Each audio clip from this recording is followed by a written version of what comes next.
नमस्कार दर्शकों, जेके प्राइम में आपका स्वागत है। मैं हूं विनोद कुमार। दर्शकों, ब्लैक फंगस ने जम्मू कश्मीर यूटी में दस्तक दे दिया है। एक की मौत भी हो गई है। एक ही मामला आया था और कल ही केंद्र सरकार ने अधिसूचना जारी की थी कि सारे के सारे राज्य हों, यूटी हों, इसको पेंडेमिक की तरह, पेंडेमिक के तौर में ले। और उन्होंने ये भी कहा था कि हाई अलर्ट पर करने की ज़रूरत है। और शायद यही एक कारण था कि 19 तारीख को इस मरीज़ को एडमिट करवाया गया था।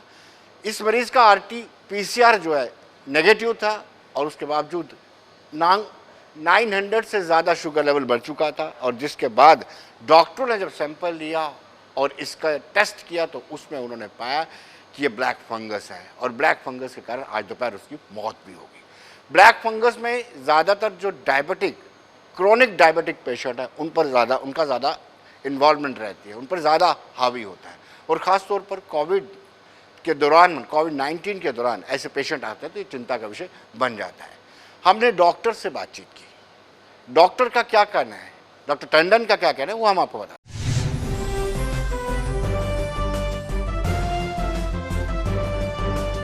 वेल दोस्तों, जैसे कि हम जानते हैं कि ब्लैक फंगस ने दस्तक दिया है।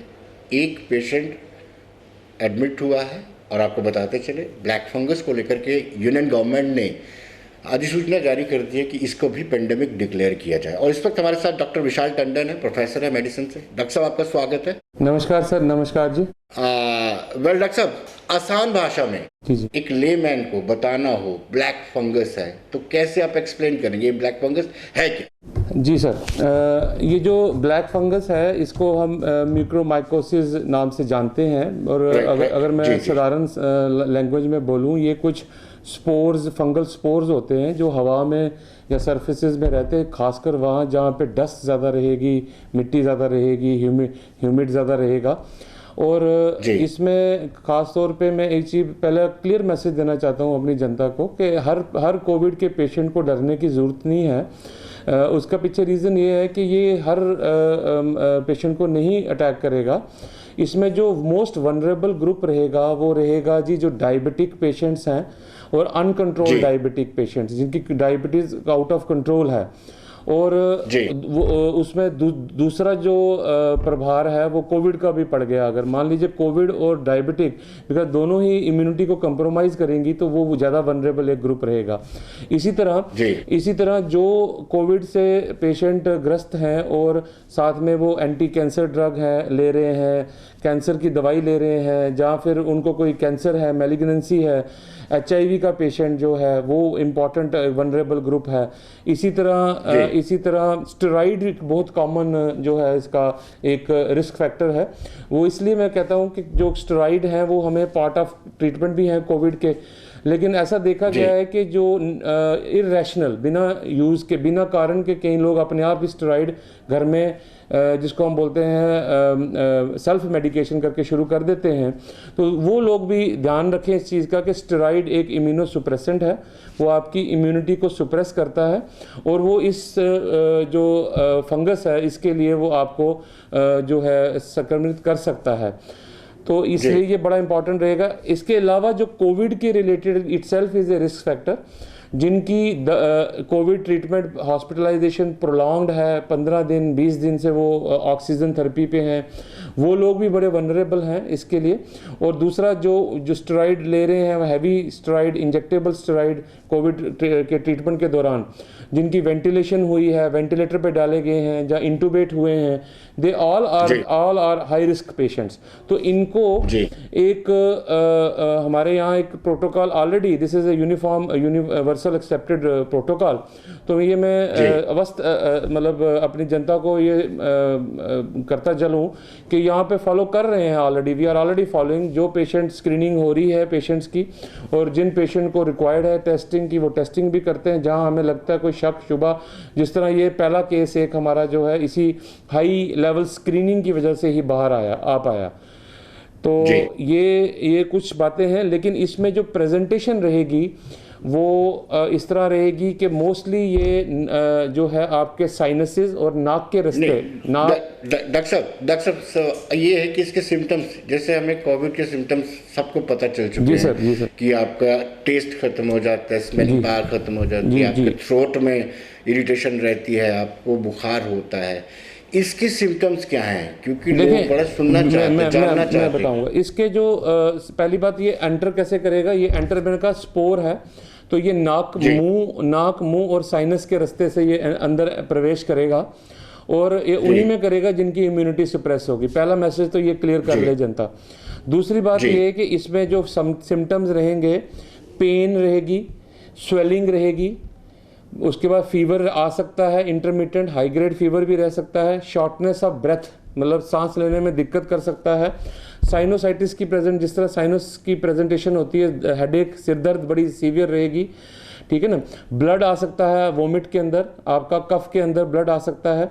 उसके बाद अल्सर्स जो हैं बड़ी कॉमन प्रेजेंटेशन रहेगी, मुंह के अंदर जो है अल्सर्स जो है वो बनते हैं और धीरे धीरे वो डीप होते जाते हैं। जब डीप हो जाते हैं अल्सर्स तो वो काले पड़ने लग पड़ते हैं, इसीलिए इसका नाम काला फंगस या ब्लैक फंगस जो है दिया गया। इसी तरह ये चेहरे का जो भाग है, जहाँ जो हमारा लिप्स का जो नाक के बीच में जो पार्ट है, ये बड़ा वनरेबल पार्ट है कि इस पे भी आपका सेलुलाइटिस, जैसे कोई एक इन्फेक्शन होती है उस तरह ये शुरू होगा और वो आस्ता आस्ता काला पड़ना लग पड़ जाएगा, नेक्रोसिस होने लग पड़ जाएगी और वो डीप होने लग पड़ जाएगा। ये तो लोकल प्रेजेंटेशन है। इसी तरह पूरे पेट के अंदर अल्सर्स हो जाना और उसका नेचुरली स्टूल के अंदर ब्लड आना या मुंह के रास्ते ब्लड आना, ये कॉमन लक्षण रहेंगे, ये कॉमन प्रेजेंटेशन है। लेकिन कभी कभी ऐसा होता है कि अगर ये आपके लंग्स में चला गया, काला फंगस लंग्स में अगर चला गया, क्योंकि नाक के रास्ते ये लंग्स के अंदर भी जा सकता है, जिसको हम पल्मोनरी म्यूकोमाइकोसिस बोलते हैं। तो इसमें मैं बताता चलूँ, ये एक मोर्टेलिटी जो डेथ रेट है उसको बढ़ाने का भी जो है एक कारण बन जाता है। और ये डेथ रेट जो है ऐसा माना गया है कि 30 से 70% जो है डेथ रेट बढ़ जाता है। इसी तरह अगर ये ब्लड में चला गया और ब्लड में जाने के बाद ये सीएनएस के अंदर प्रवेश कर गया, तो सीएनएस में भी, जो सीएनएस हमारा दिमाग की बात हो रही है, इसमें भी मोर्टेलिटी रेट बड़ा हाई है और इसमें हम 70% लेके चलें। और अगर हम डिसमिनेटेड, जिसमें पूरी बॉडी इन्वॉल्व हो जाती है, जब बड़ी एग्रेसिव हो जाएगी, तो इसमें भी मोर्टेलिटी 90% से ऊपर बढ़ जाएगी। तो कहने का मतलब ये है कि कोविड और ये दोनों मिलके जो है घातक साबित हो सकते हैं। इसको लाइटली नहीं लेना है, इसको बड़ी अच्छी स्ट्रिंजेंट स्क्रीनिंग चाहिए और हाई अलर्ट चाहिए, अवेयरनेस चाहिए पेशेंट के लेवल पे भी, डॉक्टर्स के लेवल पे भी, ट्रीटिंग स्टाफ के लेवल पे भी, ताकि हम इसको अर्ली पकड़ सकें। और हम अच्छी बात ये बताना चाहूँगा कि इसके लिए दवाइयाँ पर्याप्त हैं, अच्छी दवाइयाँ पर्याप्त हैं जो रिस्पॉन्ड करती हैं। डॉक्टर टंडन, आपसे ये जानना चाहेंगे कि कोई पॉजिटिव ना हो पेशेंट, क्या उसको भी ब्लैक फंगस हो सकता है? देखें, जैसे मैं बताऊं, पॉजिटिव जो है वो हमारा जो आरटीपीसीआर है जो, और जहाँ रैट टेस्ट है, उसमें जो इसको कोविड को पिक करने की जो क्षमता है, आप ऑलरेडी जानते हैं कि रैट जो 50% तक ही पिक कर पाता है और आरटीपीसीआर 70% तक ही पिक कर सकता है, ठीक है। तो इस पे हम रिलाई नहीं कर सकते कि भाई ये पॉजिटिव है कि नेगेटिव है। पेशेंट मतलब अगर उसको सिम्टम है, कोविड के सिम्टम है। और दूसरा जो बड़ा इम्पॉर्टेंट चीज़ है, इसमें सीटी स्कैन का बहुत एक महत्व रहेगा, क्योंकि सीटी स्कैन आपकी लंग की लीजन्स पकड़ता है। अगर इवन आपको शक है, फीवर है, ये सारे सिम्टम्स जो मैंने बताए, और कोविड के कंटेक्ट में पेशेंट ऑलरेडी है, इवन वो एसिम्प्टोमेटिक भी है, तो मुझे लगता है इसका जहन में ध्यान रखना बड़ा ज़रूरी है, पेशेंट को भी और डॉक्टर को भी, ट्रीटिंग डॉक्टर को भी। नहीं डॉक्टर साहब, मैं ये पूछ रहा था कि जिस तरीके से आपने कहा कि इसकी मेडिसिन है, जी मेडिसिन, तो क्या वाकई में पर्याप्त मेडिसिन है? हाँ, ऐसा तो नहीं है कि जैसे वैक्सीनेशन की हम बात कर रहे कोविड जी इसमें क्योंकि ये कोई बीमारी जो है ये नई नहीं है। पहली बात मैं ये बताऊं, this is a very well known entity, और ये मैंने पहले बताया जो इम्यून सुप्रेस्ड स्टेट्स हैं उसमें ये कॉमनली हो जाती है। अब कोविड में देखा गया कि ये आने लगी है, और इसलिए दवाइयाँ जो इस फंगल इन्फेक्शन के लिए हैं ऑलरेडी टाइम टेस्टेड, मतलब हमारे पास अवेलेबल अवेलेबल हैं। और ये मैं बताता चलूँ कि इवन ओरल रूट से भी हमारे पास ड्रग्स अवेलेबल हैं। और जो बड़ी ज़्यादा क्रिटिकल कंडीशन जब हो जाए तो हम एम्फोटेरिसिन बी जिसको बोलते हैं, और लाइपोसोमल एम्फोटेरिसिन बी। लाइपोसोमल का मतलब ये होता है कि जहाँ चाहिए, जहाँ फंगल इन्फेक्शन गई है, ये वहीं जाके पहुँचेगी और उसको हिट करेगी और टारगेट करेगी। तो ये बड़ी अच्छी दवाई है और बड़े अच्छे रिजल्ट्स हैं। इसमें 4 से 6 वीक तक ट्रीटमेंट जो है इंजेक्टेबल रहती है। और कभी कभी अगर कम तीव्रता, कम सिवियरिटी की ये इन्फेक्शन पाई जाएगी तो इसमें हमें ओरल ट्रीटमेंट में अजोल्स, बड़ी सारी मेडिसिन हैं जिसको हम अजोल्स कहते हैं, ये ओरल रूट में भी दे सकते हैं। 200 मिलीग्राम TDS डोज और भी बड़ी सारी मेडिसिन हैं हमारे पर्याप्त हैं। लेकिन इसमें कुछ बातें मैं ज़रूर बताना चाहूँगा जो ट्रीटमेंट प्रोटोकॉल में इंपॉर्टेंट रहेंगी, जो पेशेंट भी ध्यान रख सकते हैं और जो ट्रीटिंग फिजिशियंस हैं उनको भी ये प्रोटोकॉल फॉलो करना पड़ेगा। पहली बात कि आपको स्टेरॉइड का बड़ा जुडिशियस यूज़ करना पड़ेगा, ये मान के चलिए, क्योंकि स्टेरॉइड अगर प्रॉपर डॉक्टर की एडवाइस से लिया जाएगा तो कोई प्रॉब्लम नहीं रहेगी। शुगर की मॉनिटरिंग करनी पड़ेगी कोविड के पेशेंट को, चाहे वो शुगर का मरीज़ है या नहीं है, क्योंकि स्टेरॉइड जो है वो आपका शुगर का स्तर बढ़ा सकता है और अगर वो अनकंट्रोल हो गया तो आप इसकी तरफ धकेले जाएंगे अपने आप ही, राइट। तो sugar monitoring is a very very important component of a protocol for a treating physician also. और दूसरा मैंने जो बताया, ऑक्सीजन जो है वो ह्यूमिडिफाइड देना चाहिए। ह्यूमिडिफाइड मैंने अगर सिलेंडर से हमने ऑक्सीजन लगा दिया और बीच में आपने देखा एक ट्यूब सी लगी रहती है जिसमें हमने पानी डाला होता है, वो ह्यूमिडिफाइड करता है ताकि हमारे लंग्स ड्राई ना हो जाएं और हमें ऑक्सीजन टॉक्सिसिटी ना हो। और सबसे इंपॉर्टेंट जो बात मैं कहना चाहता हूं अपने दर्शकों को, ये टेंडेंसी देखी गई है कि ओवर डिपेंडेंस ऑन ऑक्सीजन। अगर आपका डॉक्टर आपको बोलता है कि आपको 2 लीटर ऑक्सीजन चाहिए, आप फिर भी नॉब को 15 लीटर पे रखते हैं ताकि वो 100 रहे, वो गलत धारणा है। ये एक वनरेबल रिस्क फैक्टर है। अगर आपको ऑक्सीजन कम चाहिए तो आपको कम ही लेना चाहिए और नेचुरल अपनी बॉडी को ऑक्सीजन बनाने देना चाहिए। क्योंकि अगर हम ऑक्सीजन टॉक्सिसिटी हो गई तो आप इस डिजीज की तरफ जो है वनरेबल हो जाएंगे। तो ये बड़ा ध्यान, 3 बातें बड़ी इंपॉर्टेंट हैं। इसके अलावा एंटीबायोटिक्स का भी एक्सेस यूज नहीं करना है, जितना प्रिस्क्राइब्ड है उतना ही रैशनल यूज होना चाहिए। और सबसे इंपॉर्टेंट, एंटी फंगल भी तभी देने हैं अगर आपकी जरूरत है। देयर इज नो प्रोटोकॉल जिसको हम बोलते हैं प्रिवेंटिव प्रोटोकॉल। ये ऐसी गाइडलाइन कोई नहीं है कि हम ये सोच के चलूं कि हर पेशेंट को ये फंगस हो जाएगा तो मैं इसको प्रोफिलैक्टिकली पहले ही दे दूं, ऐसा प्रोटोकॉल नहीं है। पर लास्ट जो बड़ी इंपॉर्टेंट बात है, हर पेशेंट जो उसकी स्क्रीनिंग बड़ी ज़रूरी है, कैटेगराइजेशन बड़ी ज़रूरी है। डायबिटिक पेशेंट जो मैंने आपको रिस्क फैक्टर बताए उनकी कैटेगराइजेशन बहुत ज़रूरी है। उस कैटेगराइजेशन के बाद इनकी अलग व्यवस्था भी बड़ी ज़रूरी है, अलग वार्ड्स हो, अलग सेटअप हो, अलग OT हो।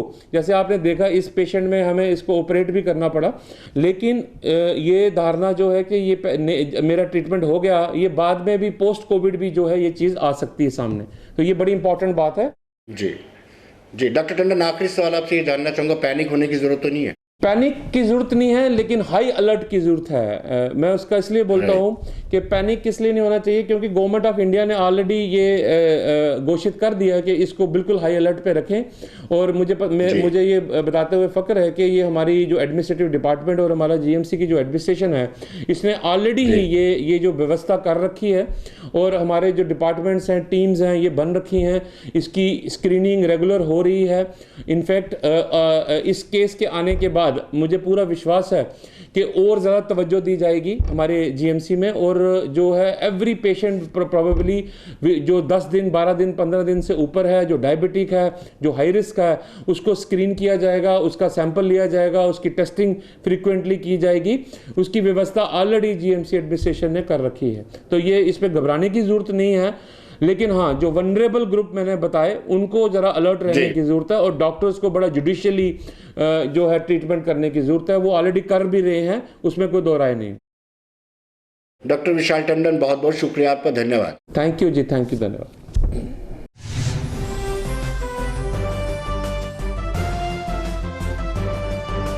दर्शकों, हमने अच्छी खबरों की बात की, राजौरी की बात की, कठुआ की बात की, अब हम कुपवाड़ा की बात करते हैं। DC गांधी का कहना है कि यहाँ भी काफ़ी सुधार हुआ है, नेगेटिव मामले बढ़ रहे हैं, लोग ठीक होकर अपने घरों में वापस जा रहे हैं, पॉजिटिव मामलों की कमी आ रही है। तो ये एक अच्छा संकेत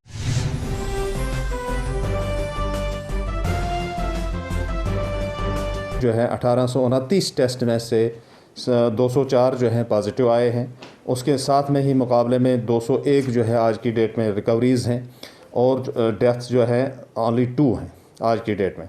यहाँ पे जो 2 ऑक्सीजन के एडिशनल प्लांट लगने जा रहे हैं, एक सोगाम एसडीएच में लग रहा है और एक टंगधार एसडीएच में लग रहा है, जिसके लिए जो है वार फुटिंग पे काम हो रहा है। और कल भी हमने डायरेक्टर साहब से रिक्वेस्ट की थी कि ये इमीडिएटली हमें खासकर टंगधार जो है वो चूँकि बॉर्डर एरिया है, वहाँ पे इस वक्त तो सिलेंडर्स हमारे अवेलेबल हैं, बल्क सिलेंडर्स भी हैं और नॉर्मल साइज़ के भी हैं, लेकिन ये जो प्लांट जो है 300 LPM का जो वहाँ पे प्लांट लगने जा रहा है, इसके लिए हमने रिक्वेस्ट की है कि इसको एक्सपेडाइट किया जाए। और हमें एश्योरेंस दी है डायरेक्टर साहब ने कि भाई हम इसको विद इन वीक्स टाइम जो है वहाँ पे काम शुरू करके वार फुटिंग बेस पे हम इसको इंस्टॉल करेंगे।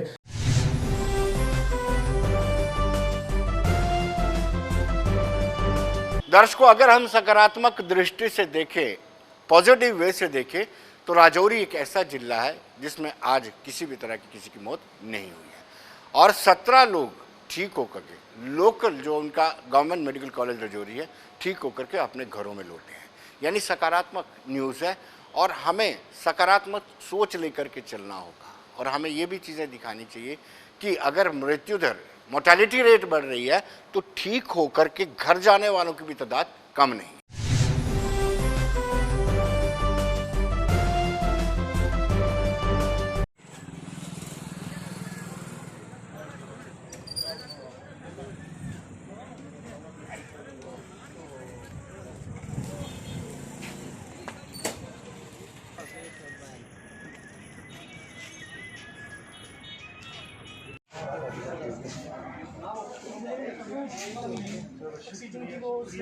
अपने घर में भी जाके आप सबने मास्क पहनना है, कोई ज़्यादा वो नहीं करना है, घुसना नहीं है, काम करना है, मास्क पहनना, सैनिटाइजर का इस्तेमाल करना और भीड़ भाड़ से बचना है।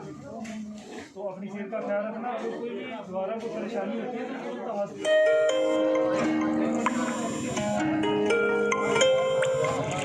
आपका कहना बड़ी सही है कि पिछले दिनों काफ़ी हमें निराश भी होना पड़ता है जब हमारा कोई पेशेंट ठीक नहीं होता और कैजुअल्टी हो जाती है, तो काफ़ी दुख होता है। हमारे स्टाफ को भी जो दिन रात काम में लगे हुए हैं, स्वीपर, सिक्योरिटी वाले, डॉक्टर्स, पैरामेडिकल स्टाफ। पर आज ये एक बहुत खुशी की बात है कि अभी तक आज की डेट में, आज के दिन हमारे यहाँ कोई डेथ नहीं हुई और आज के दिन हमारे 15 के 16 बंदे हमने आज डिस्चार्ज किए हैं, उनमें 2-3 बुज़ुर्ग भी थे। ये खुशी होती है कि जब हमारे पेशेंट घर ठीक होके जाते हैं। डेली बेसिस पे हमारे पास 8-10 जो हैं डेली एडमिशन्स होती हैं और 8-10 जो हैं डिस्चार्ज भी हो जाते हैं। पर आज की डेट में हमारे जो 200 कुछ प्लस 205-6 जो हैं आज तक हमने रिकवर किए हैं वेव 2 में। पर यह है कि आज एक बहुत खुशी की बात है कि आज की डेट में अभी तक हमारी कोई डेथ नहीं हुई। ये एक काफ़ी खुशी और फ़ख्र महसूस होता है। और जो वेव फर्स्ट की जो बात करूं मैं, पहले भी काफ़ी खुशी होती थी जब हम पेशेंट को डिस्चार्ज करते थे, रिकवर होकर वो घर जाता था। पर आज वेव 2 में उससे भी ज़्यादा खुशी होती है। जो लोग कोरोना को मात दे के घर जा रहे हैं, ये एक बहुत खुशी होती है हमें, हमारे स्टाफ को एक बूस्ट सा मिलता है, एक हौसला मिलता है।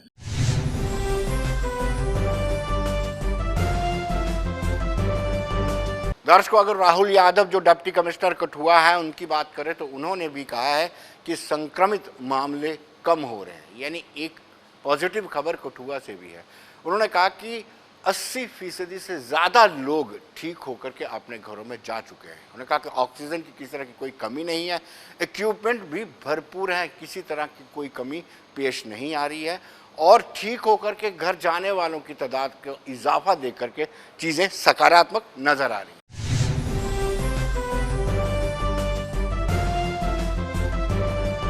हमारे कठुआ डिस्ट्रिक्ट में पिछले 2 हफ्ते में कोविड की सिचुएशन में रिलेटिवली सुधार हुआ है। हमारे नंबर ऑफ़ केसेस जो अब आ रहे हैं उसमें एक डिक्लाइन और स्टेबिलिटी देखने को मिली है और हमारी जो नंबर ऑफ़ रिकवरीज़ हैं वो अब नंबर ऑफ़ हमारे जो न्यू डेली केसेस आ रहे हैं उससे ज़्यादा हो रही हैं।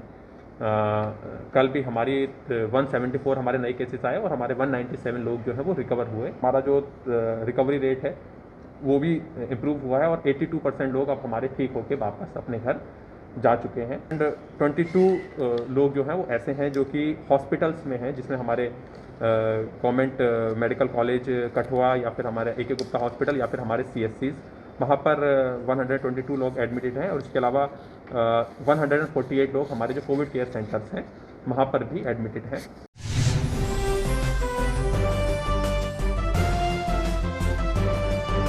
दर्शकों, जैसे कि हम सब जानते हैं कि लगातार पॉजिटिव मामलों में इजाफा हो रहा है, तो अस्पतालों में भी भीड़ लगने लगी है। जो कोविड-19 डेडिकेटेड हॉस्पिटल है वहाँ पर लोगों की तादाद, तीमारदारों की तादाद भी लगातार बढ़ती जा रही है। तीमारदार भी सोशल डिस्टेंसिंग को वायलेट कर रहे हैं। आज पुलिस को खुद अनाउंसमेंट करनी पड़ी, हॉस्पिटल के अंदर माइक लेकर के पुलिस में अनाउंसमेंट की कि आप एक ही अटेंडेंट पेशेंट के साथ रहे, यानी एक ही तीमारदार मरीज के साथ रहे। और दूसरा, उन्होंने बाकी से विनम्र प्रार्थना की है कि आप अस्पताल से बाहर चले जाएं, अस्पताल को कोरोना का अड्डा ना बनाएं, ना खुद संक्रमित हो, ना अपने परिवार वालों को संक्रमित करें। खुद भी लोगों को इस बात का एहसास होना चाहिए कि जिस तरीके से लगातार कोविड-19 के मामले आ रहे हैं, तेजी से फैल रहे हैं, हमें धैर्य बरतना होगा।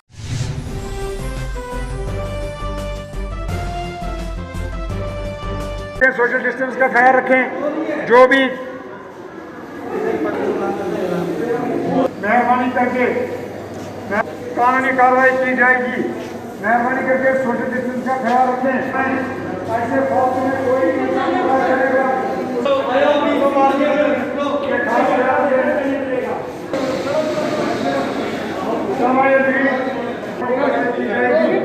मेहरबानी करके ये जरूरी हिस्सा भीड़ भाड़ का ख्याल जरूरी हिस्सा मेहरबानी करके एजेंट के साथ कानूनी कार्रवाई की जाएगी। हर पेशेंट के साथ खाली एक अटेंडेंट चाहिए, बाकी कुछ नहीं। हर एक पेशेंट के साथ एक ही अटेंडेंट रहेगा और बाकी जितने भी हैं वो बाहर निकलेंगे, भीड़ का ख्याल रखेंगे। और दूसरी बात, जिसके पास पास ना हो वो मेडिकल सिक्योरिटी से रब्ता कायम करें और पास बनाएं। मेहरबानी करके भीड़ का ख्याल रखें, एसओएस का पालन करें। तो जो भी इसके खिलाफ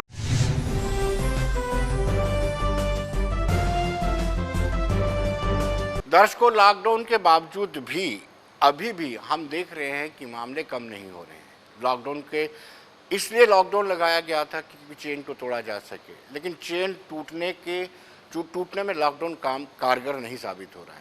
और लोगों का ये मानना है कि बदइंतज़ामी इसके लिए जिम्मेदार है।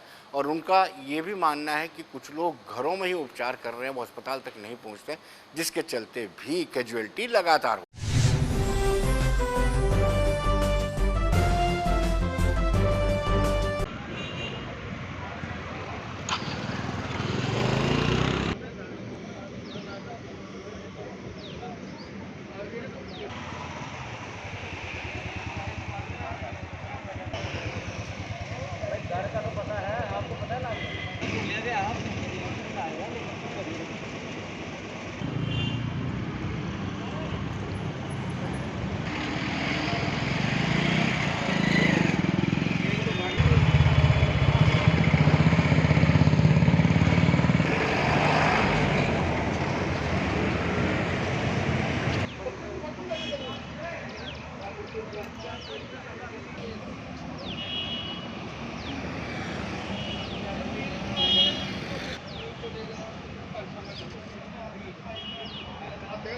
आप देख रहे हैं गवर्नमेंट ने लॉकडाउन लगाया है, लेकिन हमारे लोग उसका पालन भी कर रहे हैं, लेकिन एडमिनिस्ट्रेशन की नाकामी है, जीएमसी में नाकामी है, जिसकी वजह से डेथ रेट बढ़ रहा है। आपको बताना चाहूँगा 3 दिन में 132 लोगों की मृत्यु होना बहुत ही दुखदायक है। इसके लिए पूरी तरह से जम्मू एडमिनिस्ट्रेशन जिम्मेवार है। और मैं एलजी साहब से अपील करूँगा कि आप इस तरह की जो मौतें हो रही हैं आप उस पर संज्ञान लें और जिस हिसाब से ऑक्सीजन की कमी है उसको जल्दी से जल्दी पूर्ण कीजिए, ताकि जम्मू के लोग सेफ अपने आप को फील कर सकें। तो मौत और जीना तो हमारे हाथ में नहीं है, प्रभु के ही हाथ में है, मगर फिर भी कुछ ना कुछ मिसमैनेजमेंट हो रहा है। उस चीज़ का संज्ञान लेने की ज़रूरत है सरकार को। और मैं अपील करता हूँ लेफ्टिनेंट गवर्नर महोदय से कि इस चीज़ का संज्ञान लें। क्या वजह है जो जम्मू में जो मौतें हैं बढ़ रही हैं, इस चीज़ का संज्ञान लें। वहाँ मिसमैनेजमेंट है, सुनने के तो ये भी आया है स्टाफ ही नहीं है वहाँ पे। बहुत सी बातें हैं, हम डर का माहौल जो है वो बना हुआ है, लोग जो है डर रहे हैं। तो मैं यही अपील करूंगा लेफ्टिनेंट गवर्नर महोदय से और डीसी जम्मू से और डिवकॉम से कि आप एक बार संज्ञान लें अच्छी तरह से। आप अगर वहाँ पे विज़िट करें, देखें क्या है। इस तरह से मौतें जो बढ़ रही हैं उसमें आम जनता में पैनिक की सिचुएशन है। बाकी मैं ऊपर वाले से भी प्रार्थना करता हूँ, हे भगवान आप लोग हम लोग तो जो कोशिश कर रहे हैं आप भी मेहर कीजिए लोगों पे। और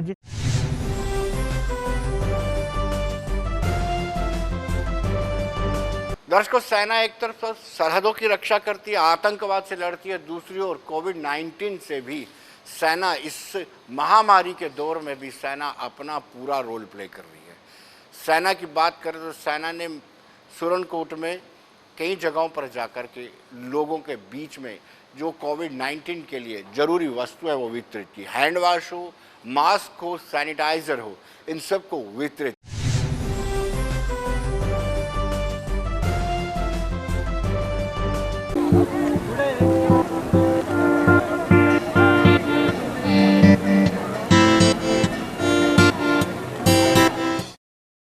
लड़ाई लगी है तो हाँ ये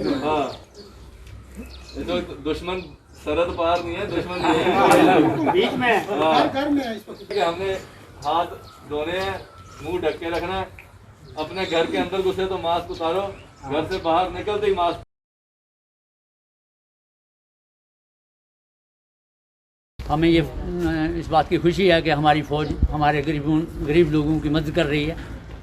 तो लिहाजा मैं अपने फ़ौज के जितने भी आला अफसरान हैं मैं उनका शुक्रिया अदा करता हूं कि वो आइंदा भी, और उम्मीद करता हूं कि आइंदा भी गरीबों की मदद होती है। फ़ौज का बहुत शुक्रगुज़ार हूं कि जिन्होंने आके हमारे गरीब आवाम को देखा और उनको तकसीम किया है सैनिटाइज़र वगैरह। तो मैं इनका बहुत बहुत शुक्रगुज़ारी हूँ और हमारा ख्याल आप रखते हैं और हम लोगों का भी। और बहुत हमारी हिंदुस्तान गवर्नमेंट अच्छी है और हमारी आर्मी बहुत अच्छी है। मैं चीफ आर्मी कमांड से कहता हूँ कि 90% जो है हमारे लोग गरीब हैं यहाँ के, और फिर हमारा तामन किया जाए ताकि हम भी आपके साथ हैं और हमारे इन गरीबों लोगों का देखा जाए। और इसलिए मैं बहुत बहुत शुक्रिया आपका अदा करता हूँ। और हर बार आप हमें फ़ोन करते हैं और हमारा ख्याल रखते हैं और मैं अपनी फ़ौज को सलूट करता हूँ।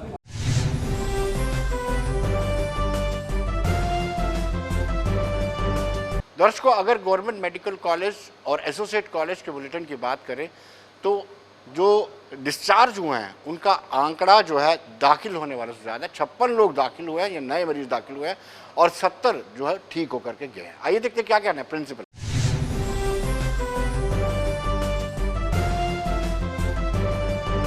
70 लोग बिल्कुल अच्छे से डिस्चार्ज होके गए। तो आज थोड़ा सा नंबर ऑफ़ डिस्चार्जेस जो है एडमिशन से ज़्यादा है, ये एक पॉजिटिव इंडिकेशन है। और 12 हमारी डेथ्स हुई हैं पिछले 24 घंटे में। अच्छी बात यह है कि पिछले 24 घंटे में हमने 18 आईसीयू बेड और 14 ऑक्सीजन सपोर्टेड बेड्स ऐड किए हैं। तो ये एक बड़ी अचीवमेंट है कि रात को हमारे 8 मरीज़ और भी आईसीयू बेड्स का बेनिफिट ले पाए। तो ये इससे काफ़ी और रिलीफ मिलेगा। ये एक बढ़ावे की तरफ ही है। हमारी इंटेंसिव केयर सर्विसेज भी बढ़ती जा रही हैं और ऑक्सीजन सपोर्टेड बेड्स भी। तो ये एक और अच्छी खबर है। इसके अलावा आज एक और बहुत अच्छी खबर ये है कि हमारी यहाँ की जीएमसी जम्मू की जो आरटीपीसीआर लैब इकलौती थी, इसने पहले 6 लैब्स को मेंटरिंग और इस्टेब्लिशमेंट में किया था, इनिशिएटिव लिया था और आईसीएमआर से इनकी डेजिग्नेशन करवाई थी पूरी। आज एक 7वीं लैब एमसीएच 200 बेडेड हॉस्पिटल में, वो एक बहुत बड़ी अचीवमेंट है, एक आरटीपीसीआर टेस्टिंग लैब का इस्टेब्लिश होना। तो ऐसा है कि आज पहला बैच ऑफ टेस्ट्स वहाँ पे कर दिया गया। तो हम कैपेसिटी बिल्डिंग में हर दिन आगे बढ़ते जा रहे हैं और मुझे लगता है कि बिल्कुल जनता को पूरा विश्वास होना चाहिए इस सिस्टम में, इस हेल्थ केयर फैसिलिटी में। और अभी तक जो रिज़ल्ट्स भी इसने दिए हैं और यहाँ के हेल्थ केयर प्रोफेशनल्स ने दिए हैं, जनता भी अपना रोल करते जाए, जिसमें कोविड अप्रोप्रिएट बिहेवियर उसको और बार बार याद रखने की ज़रूरत है। ये याद रखने की ज़रूरत है कि लापरवाही मोड में जाना हम बिल्कुल अफोर्ड नहीं करते।